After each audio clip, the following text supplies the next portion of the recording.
나는 하버드 교육학 교수다. 아이들의 자아 존중감 형성에 대해 강의하고 교실 내 갈등 해결을 연구하며 또래 관계의 중요성을 논문으로 써왔다. 하지만 내 딸이 학교 폭력에 시달릴 때는 그저 무력한 엄마였다. 오늘도 내 딸은 학교에 가기 싫다고 했다. 하버드에서 아동교육을 가르치는 교수인 내가 정작 내 아이의 눈물은 닦아줄 수 없었다. 그러던 어느 날 우리는 태권도장 앞에 서 있었다. 해당 사연은 해외 커뮤니티에 올라온 사연자의 실제 사연을 바탕으로 재구성된 이야기입니다. 황금튜브 오늘의 사연 시작하겠습니다. 그 전에 잠깐 구독, 좋아요, 알림 설정 부탁드립니다. 안녕하세요. 저는 하버드 대학교에서 교육학을 가르치는 레베카라고 합니다. 많은 사람들이 제 연구와 학문적 업적에 관심을 보이시지만 제게 가장 소중한 것은 바로 제 딸 릴리예요. 다들 제가 교육학 교수니까 육아도 전문가일 거라 생각하시는데 실제로는 전혀 아니었답니다. 아동의 자아 존중감 형성 과정이라는 주제로 강의를 하면서도 정작 우리 아이의 무너지는 자존감 앞에서는 아무것도 할 수 없었어요. 학교에서의 갈등 해결에 대한 이론을 가르치는 교수이면서도 우리 아이가 따돌림을 당한다는 소식에 밤잠을 설치며 해결책을 찾지 못했죠. 제가 쓴 논문에서는 아이들은 각자의 페이스로 자라난다고 주장했지만 막상 우리 릴리가 다른 아이들보다 천천히 자라는 모습을 보면서는 불안감을 감출 수 없었어요. 교육학 연구를 10년 넘게 해온 전문가라고 자부했는데 정작 내 아이 앞에서는 그저 서툴기만 한 초보 엄마였죠. 이론으로 배운 것과 실제 육아 현장의 차이가 이토록 클 거라고는 상상도 못했답니다. 우리 릴리는 태어날 때부터 특별했어요. 예정일을 한 달이나 앞당겨 세상에 나온 아기는 고작 1.8kg 밖에 되지 않았고 신생아 중환자실에서 한 달이나 보내야 했거든요. 아직도 눈에 선명히 그려져요. 갖가지 의료기기에 둘러싸여 인큐베이터 안에 누워있는 우리 아기를 바라보며 밤마다 제발 우리 아기 살려주세요. 라고 눈물로 기도했던 그 시간들이 의료진들은 매일같이 새로운 걱정거리를 전했답니다. 어떤 날은 폐 발달이 너무 미숙하네요 라고 했다가 또 다른 날엔 젖병 수유조차 어려워하고 있어요 라는 말씀을 하셨죠. 매일 아침 병원 문을 열 때마다 제 심장은 멈춰 설 것만 같았어요. 오늘은 또 어떤 안 좋은 소식을 듣게 될까 하는 공포감에 사로잡혀서요. 병원 복도를 이리저리 서성이며 보냈던 그 나날들은 제게 그야말로 생지옥이었습니다.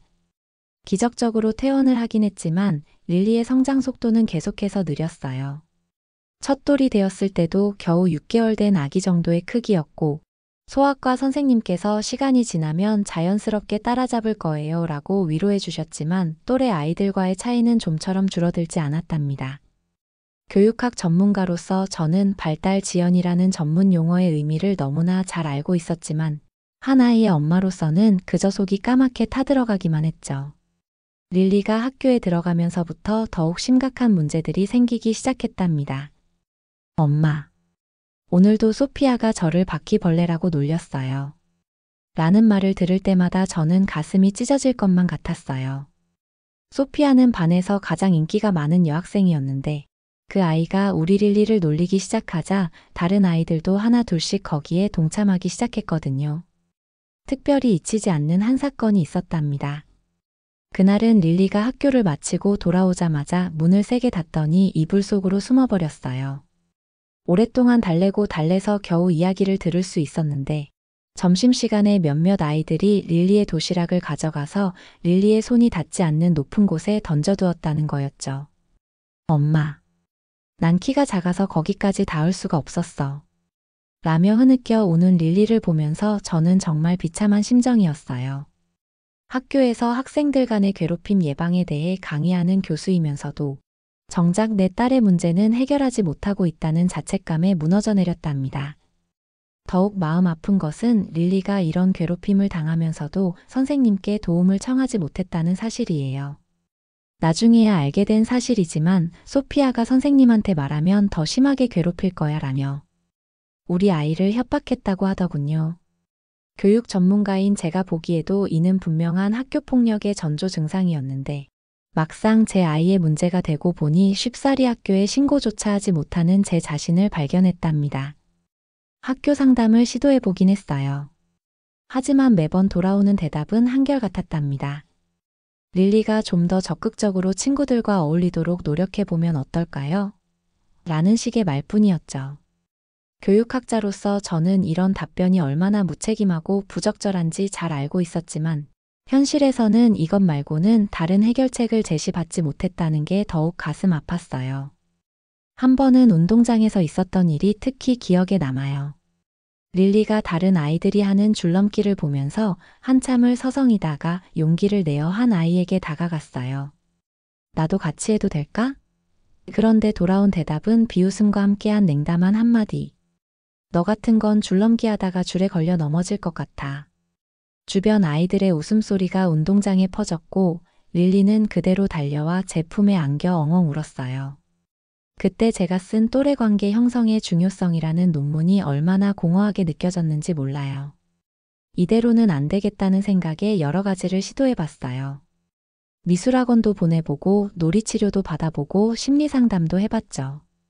하지만 상황은 나아지지 않았어요. 오히려 릴리는 점점 더 움츠러들어갔고 저는 점점 더 초조해졌죠. 그러던 어느 날 한국계 동료 교수님이 제게 뜻밖의 제안을 하셨어요. 교수 휴게실에서 커피를 마시며 릴리 이야기를 하고 있었는데 김 교수님이 문득 말씀하셨죠. 레베카 릴리를 태권도를 보내보는 건 어떨까? 태권도요? 순간 의아했어요. 지금까지 시도해본 모든 방법들이 떠오르면서 태권도라니 하는 생각이 들었죠. 김 교수님은 찻잔을 내려놓으시며 자신의 이야기를 들려주셨어요. 제 조카도 비슷한 경험이 있었어요. 말수도 적고 자신감도 없었죠. 그런데 태권도를 시작하고 나서 완전히 달라졌어요. 단순히 운동을 배우는 게 아니라 마음의 근육을 키우는 거더라고요. 교수님의 눈빛이 진지해졌어요. 태권도는 좀 특별해요.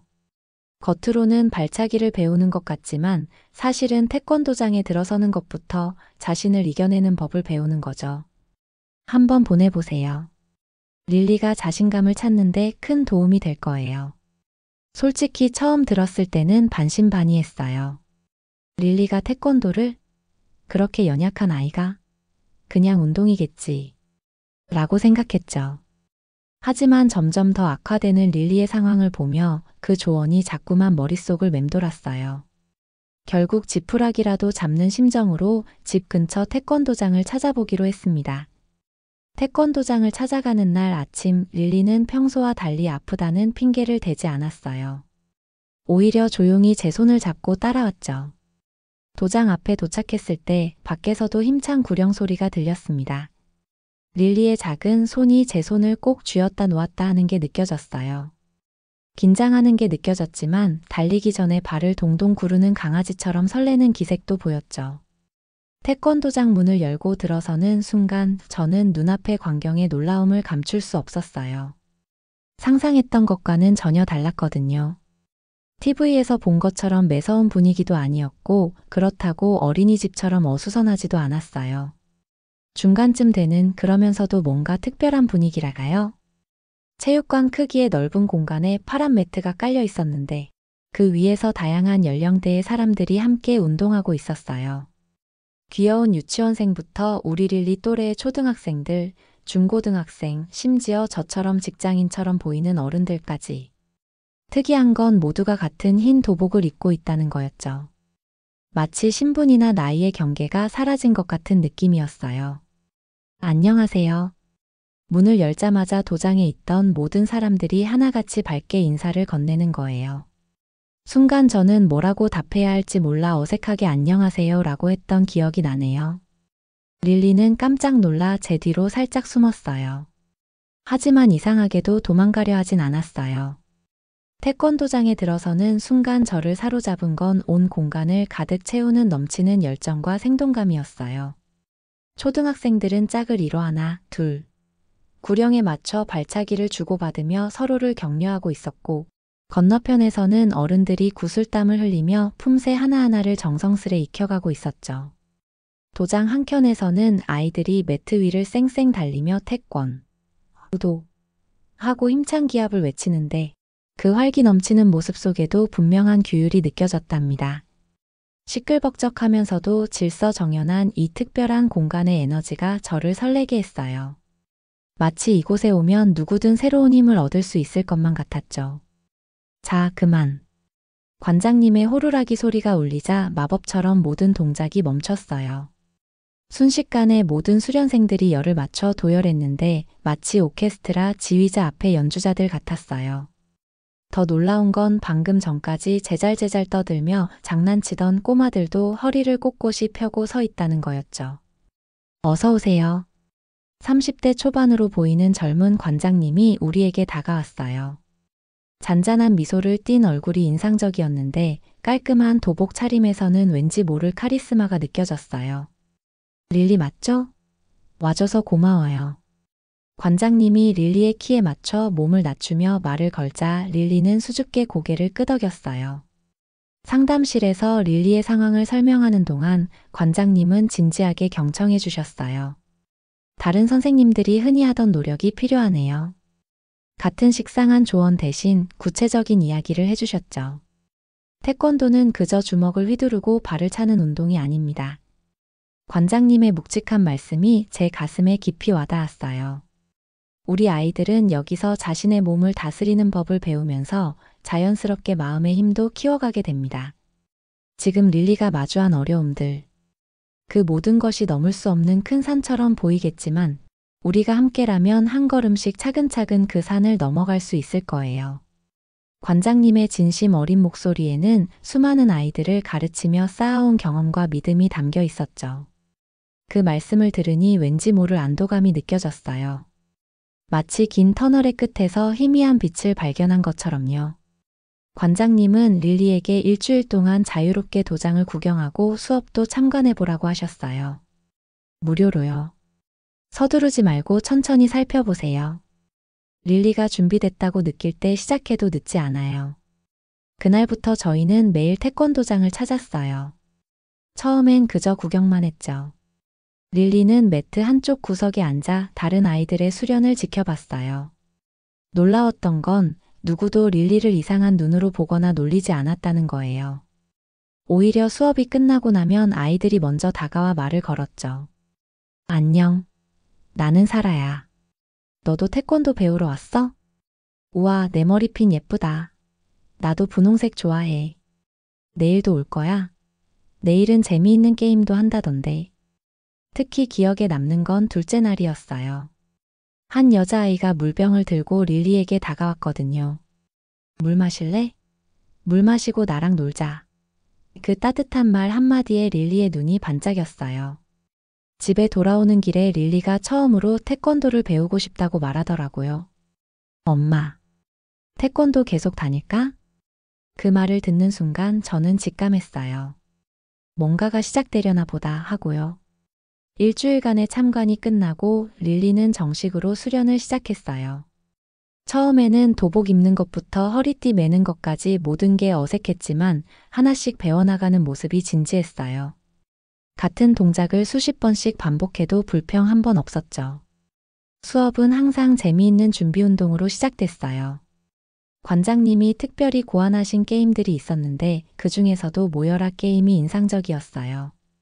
아이들이 음악에 맞춰 빙글빙글 돌다가 관장님이 호루라기를 불고 5명 하고 외치면 순식간에 5명씩 모여야 하는 거였죠. 처음에 이 게임을 했을 때가 기억나요. 모두가 뛰어다니는 동안 릴리는 구석에서 망설이고 있었어요. 학교에서처럼 또 혼자 남겨지는 건 아닐까? 하는 생각에 제 마음이 철렁했죠. 그런데 뜻밖의 일이 벌어졌어요. 릴리 이리 와. 아니야, 우리 팀으로 와야지. 아이들이 서로 릴리를 자기 편으로 데려가려고 귀엽게 실랑이를 벌이는 거예요. 얘들아, 한 명씩 하자. 관장님이 웃으며 중재에 나서셨죠. 처음엔 릴리가 당황한 듯 눈을 동그랗게 뜨고 있더니 곧 꽃처럼 환한 미소가 피어났어요. 서로 자기 팀으로 오라고 손짓하는 아이들 사이에서 릴리의 얼굴이 사과처럼 발그레해졌죠.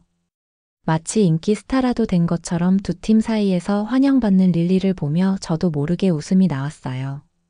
이런 모습을 보게 될 줄은 정말 꿈에도 몰랐거든요. 그렇게 몸으로 부딪히며 놀다 보니 릴리는 자연스럽게 도장에 스며들기 시작했어요. 다른 아이들과 어울리는 게 이렇게 즐거울 수 있다는 걸 처음 알게 된 것 같았죠. 처음 한 달은 기본 동작을 배우는데 집중했어요. 서기 자세부터 시작해서 손동작, 발동작까지. 릴리는 거울 앞에서 끊임없이 연습했죠. 특히 앞차고 뒤로 빼는 동작을 연습할 때는 중심을 잡지 못해 자주 넘어졌어요. 하지만 그때마다 스스로 일어나서 다시 시도했죠. 넘어지는 게 아니라 일어서는 연습을 하는 거예요. 관장님의 이 말씀을 릴리는 정말 마음에 새긴 것 같았어요. 2달이 지날 무렵 재미있는 일이 있었어요. 관장님이 수련생들을 둘씩 짝지어 주시는데 처음으로 다른 아이가 릴리를 먼저 지목한 거예요. 저는 릴리랑 하고 싶어요. 민지라는 아이였는데 이유를 물어보니 릴리가 설명을 제일 친절하게 해주거든요 라고 하더라고요. 그 말을 듣고 릴리가 보여준 표정을 잊을 수가 없어요. 부끄러워하면서도 어딘가 모르게 자부심이 느껴지는 그런 미소였죠. 누군가에게 도움이 된다는 걸 처음으로 느낀 순간 같았어요. 3달 차에 접어들면서 릴리의 변화는 더 뚜렷해졌어요. 기본 자세가 바로 잡히니 걸음걸이도 달라졌고 시선도 자연스럽게 정면을 향하게 됐죠.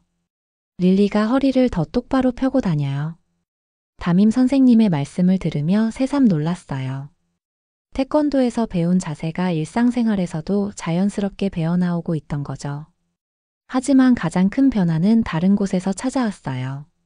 어느 날 도장에서 연습하는데 새로 온 아이가 있었어요. 그 아이도 릴리처럼 무척 수줍어했는데 릴리가 먼저 다가가더니 이렇게 말하는 거예요. 처음에는 다 어려워. 나도 그랬어. 근데 괜찮아, 우리가 도와줄게. 그 순간 저는 눈물이 났어요. 릴리가 누군가에게 먼저 다가가 위로의 말을 건넨 건 처음이었거든요. 게다가 우리라는 표현을 쓴 것도 처음이었어요. 이제 릴리는 자신을 도장의 일원으로 여기고 있었던 거죠. 물론 아직도 어려움은 있어요. 학교에서 여전히 소피아를 마주치면 긴장하고 큰 소리가 나면 여전히 움츠러들죠. 하지만 이제는 달라요. 그런 순간이 와도 릴리는 도장에서 배운 대로 깊게 심호흡을 하고 천천히 마음을 가라앉혀요. 괜찮아요, 엄마. 관장님이 그러셨어요. 두려움은 우리 마음을 시험하는 거래요. 그걸 이겨내면 더 강해진대요. 이제 릴리는 시험대에 오를 준비를 하고 있어요. 노란띠 승급 심사까지는 아직 멀었지만 그 과정 자체를 즐기는 것 같아요. 매일 저녁 도복을 정성스레 개어놓고 다음날 수련을 기대하며 잠드는 모습을 보면 가슴이 뭉클해져요. 태권도는 릴리에게 단순한 운동이 아닌 삶을 배우는 도장이 된 것 같아요. 누군가는 이 변화가 더디다고 할 수도 있겠죠. 하지만 저는 알아요. 진정한 변화는 이렇게 천천히 하지만 확실하게 오는 거라는 걸요. 4개월 차에 접어들면서 릴리의 일상에는 작지만 의미 있는 변화들이 생겼어요. 특히 인상 깊었던 건 릴리가 스스로 자신의 변화를 인식하기 시작했다는 거예요. 엄마, 나 이제 학교 가는 것도 안 무섭고 전이랑 달라진 것 같아요. 수련을 마치고 집으로 돌아오는 길 릴리가 문득 이런 말을 했어요. 예전에는 매일 아침 오늘은 어떤 일이 생길까 걱정했는데 이제는 오늘은 어떤 걸 배울까 하고 기대하게 됐어요. 도장에서는 이제 기본 동작들이 조금씩 몸에 배어가고 있었어요. 관장님이 새로운 도전을 제안하셨죠. 릴리, 이제 품새를 배워볼까요? 품새는 릴리에게 완전히 새로운 경험이었어요. 기본 동작들을 하나로 이어 움직이는 건데 마치 춤을 추는 것 같았죠. 처음에는 동작의 순서를 외우는 것조차 힘들어했어요. 하지만 관장님이 재미있는 방법을 알려주셨어요. 각 동작의 이름을 붙여보는 거예요. 예를 들어 이건 나비가 날아가요. 다음은 호랑이가 앞발을 들어요. 이렇게요. 릴리는 금세 자기만의 이야기를 만들어냈어요. 품새가 하나의 동화가 된 거죠. 어느 날은 도장에서 특별한 수업이 있었어요. 관장님이 태권도의 역사를 설명해 주시는 날이었죠. 태권도는 한국의 전통 무예에서 시작됐어요. 처음에는 나라를 지키는 무예였지만 이제는 전 세계 사람들의 마음을 하나로 만드는 다리가 됐죠. 릴리는 그 이야기에 깊은 인상을 받은 것 같았어요. 집에 와서도 계속 그 얘기를 하더라고요. 엄마, 우리가 배우는 게 정말 오래된 역사가 있는 거래요. 그리고 지금은 전 세계 사람들이 같이 배운대요. 제가 하는 이 동작들을 다른 나라 친구들도 하고 있다고 생각하니까 신기해요. 학교에서도 조금씩 달라지고 있었어요. 체육 선생님께서 특별히 연락을 주셨는데 릴리가 체육 시간에 작은 도전을 했다고 해요. 철봉 오르기였죠. 전에는 시도조차 하지 않았는데 이번에는 스스로 해보겠다고 나섰어요. 비록 끝까지 오르지는 못했지만 도전하는 자체가 큰 발전이에요. 더 놀라운 건 그날 릴리가 보여준 반응이었어요. 괜찮아요. 다음에 또 도전할 거예요. 관장님이 그러셨어요. 실패해도 괜찮대요. 도전하는 게 중요하다고요. 이제는 도장에서 배운 것들이 일상의 작은 용기로 이어지고 있었어요. 학교 급식실에서 처음으로 다른 반 친구들 테이블에 앉아본다거나, 복도에서 마주친 선생님께 먼저 인사를 한다거나, 작은 변화들이지만 릴리에게는 하나하나가 큰 도전이었죠. 특히 기억에 남는 건 도장의 저학년 아이들을 대하는 모습이에요. 이제는 새로 온 아이들에게 먼저 다가가서 도복 입는 법을 알려주고 기본 동작을 설명해 주더라고요. 나도 처음엔 다 어려웠는데 선배님들이 많이 도와주셨어. 이제는 내가 도와주고 싶어. 관장님은 이런 릴리의 모습을 유심히 지켜보시더니 특별한 제안을 하셨어요. 릴리, 다음 주부터 토요일 어린이 반 보조를 해보는 게 어떨까? 순간 릴리의 눈이 동그래졌어요. 너무 큰 책임처럼 느껴졌나 봐요. 하지만 이번에도 릴리는 도전하기로 했죠. 해볼게요. 잘할 수 있을진 모르겠지만 노력해볼게요. 이렇게 릴리의 세계는 조금씩 넓어지고 있었어요. 더 이상 두려움에 숨기보다는 작은 용기를 내어 한 걸음씩 나아가고 있었죠. 태권도장은 릴리에게 그런 용기를 시험해 볼 수 있는 안전한 둥지가 되어주고 있었어요. 태권도를 배우면서 알게 됐어요. 어느 날 릴리가 이런 말을 했어요. 용기는 두렵지 않은 게 아니래요. 두렵지만 그래도 해보는 거래요. 저는 이제 그걸 조금씩 할 수 있게 된 것 같아요. 태권도를 시작한 지 6개월 릴리의 일상은 조금씩 달라지고 있었어요. 매주 토요일 어린이 반 보조를 맡으면서 더 큰 변화가 찾아왔죠. 자신보다 어린 아이들을 도와주면서 릴리는 스스로의 가치를 발견하고 있었어요. 누나, 이렇게 하는 게 맞나요? 5살 꼬마의 질문에 릴리가 대답해요. 그래, 잘하고 있어. 도복은 이렇게 접는 거야. 띠는 이렇게 묶는 거야. 누군가를 도와주는 게 처음에는 무척 어색했지만 이제는 자연스럽게 설명할 수 있게 됐어요. 특별히 기억에 남는 날이 있어요. 새로 온 여자아이가 있었는데 릴리처럼 무척 수줍음이 많았죠. 수업이 끝나고 그 아이가 릴리에게 다가왔어요. 언니처럼 되고 싶어요. 나도 나중에 다른 친구들 도와줄 수 있을까? 그 말을 들은 릴리의 얼굴에 따뜻한 미소가 번졌어요. 물론이지. 나도 처음엔 너만큼 수줍었는데 이제 봐. 학교에서도 새로운 모습을 보이기 시작했어요. 반장 선거에 출마한 건 저희 가족 모두에게 놀라운 일이었죠. 비록 당선되지는 않았지만 릴리는 전교생 앞에서 당당하게 자신의 소견을 발표했어요. 저는 우리 반의 작은 변화부터 시작하고 싶어요. 쉬는 시간에 혼자 있는 친구가 있다면 먼저 다가가 말을 걸어보는 거예요. 제가 먼저 그렇게 하겠습니다. 투표 결과 발표 후 담임 선생님께서 따로 불러 이야기를 나누셨대요. 릴리가 이렇게 용기를 낸 것만으로도 큰 의미가 있어요. 앞으로도 이런 모습 보여주길 바라요. 집에서도 변화는 계속됐어요. 매일 아침 도복을 정돈하고 가방을 챙기고 동생 토미의 준비물도 확인해 주더라고요. 책임감이라는 게 자연스럽게 몸에 배어가는 것 같았어요. 지난주에는 뜻밖의 제안을 받았어요. 관장님이 다가오는 태권도 시연회에서 릴리에게 특별한 역할을 맡기고 싶다고 하셨죠. 릴리가 태권도를 통해 어떻게 변화했는지 다른 사람들 앞에서 이야기해 줄 수 있을까? 이전에 릴리였다면 단번에 거절했을 거예요. 하지만 이번에는 달랐어요. 잠시 고민하더니 이렇게 대답했죠. 해볼게요. 많이 떨리겠지만 제 이야기가 다른 친구들에게 도움이 될 수 있다면 좋겠어요. 며칠 전에는 소피아와도 새로운 관계가 시작됐어요. 체육 시간이 끝난 후 소피아가 먼저 다가와 말을 걸더라고요. 릴리, 나 너한테 미안해. 소피아의 목소리는 조심스러웠습니다. 전에 내가 너무 심했어. 진짜 미안해. 릴리는 잠시 놀란 듯 보였지만 곧 부드럽게 미소 지으며 말했습니다. 괜찮아, 소피아. 우리 이제 다시 시작하면 돼. 그날 이후로 두 아이는 점점 가까워졌습니다. 소피아는 릴리와 함께 점심시간에 앉아 이야기를 나누고 운동장에서 함께 놀기 시작했습니다. 한 번은 소피아가 릴리에게 말했습니다. 너 정말 멋진 사람이야. 나도 태권도 배우고 싶어졌어. 릴리는 흔쾌히 대답했죠. 그럼 같이 가자. 내가 태권도장에서 네가 할 수 있는 것들을 알려줄게. 이후 소피아는 릴리와 함께 태권도장을 방문했고 두 사람은 태권도를 통해 더 깊은 우정을 쌓아갔습니다. 소피아와 릴리가 같은 팀이 되어 함께 연습하고 서로를 응원하는 모습은 정말 감동적이었습니다. 다음 달이면 릴리의 첫 승급 심사가 있어요. 아직은 정확한 날짜를 정하지 않았지만 릴리는 이미 마음의 준비를 하고 있어요.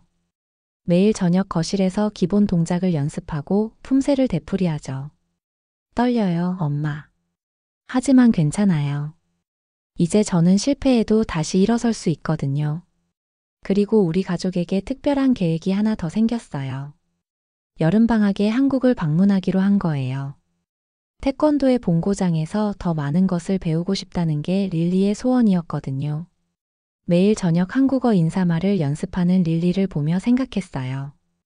6개월 전 태권도장 문을 두드릴 때만 해도 이런 변화가 올 거라고는 상상도 못했죠.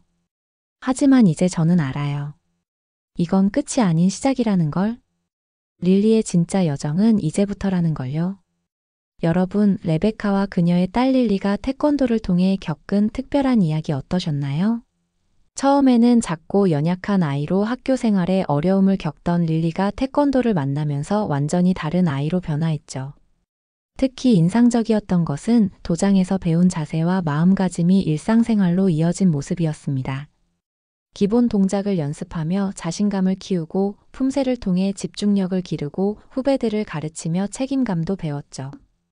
이제는 학교에서도 반장 선거에 출마하고 예전에 자신을 괴롭히던 소피아와도 좋은 친구가 되어 함께 태권도를 배우는 멋진 모습을 보여주고 있어요. 태권도를 통해 진정한 용기와 자신감을 찾은 릴리에게 해주고 싶으신 말씀이 있으신가요? 여러분의 특별한 이야기를 댓글로 들려주세요. 여러분의 댓글은 더 좋은 사연으로 찾아올 수 있는 황금튜브의 원동력입니다. 오늘 사연이 좋았다면 구독, 좋아요, 알림 설정 부탁드리며 영상 끝까지 시청해주셔서 너무 감사드리고요. 더 좋은 영상으로 다시 찾아뵙는 황금튜브가 되겠습니다. 늘 건강 조심하시고 알차고 즐거운 하루 되세요. 황금튜브였습니다. 고맙습니다. 그리고 늘 사랑합니다.